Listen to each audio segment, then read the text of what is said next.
Iron की कमी है जी, आयरन की कमी है। आपकी उम्र कितनी है? मेरी उम्र 48 है। 48। अच्छा ये बताएं कि वजन कितना है? वजन मेरा 10.5 स्टोन है।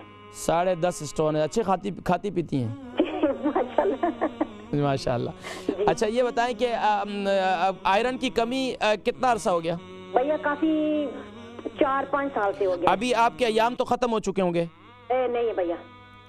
जी अयाम चल रहे हैं? जी जी नहीं। अल्हम्दुलिल्लाह। अच्छा ये बताएं कि आयरन की कमी क्या आपको हैवी होते हैं? नहीं, पीरियड हैवी होते हैं? जी जी जी जी जी। अच्छा। अब उसके लिए मैं इंशाल्लाह आपको बताता हूँ क्या करें कि सुबह नहार मुँह आप एक तो 7 दाने बादाम, 7 दाने किशमिश, 7 दाने बादाम, 7 दाने किशमिश, ये सुबह के वक़्त में इस्तेमाल करें। आयरन की कमी के लिए ज़बरदस्त नुस्खा है। और रात को सोते वक्त आप भी हल्दी वाला दूध, अंडा नहीं डालना है आपने, हल्दी वाला दूध, उसके साथ आपने मेथी दाना, कंटिन्यूसली ये इस्तेमाल करें।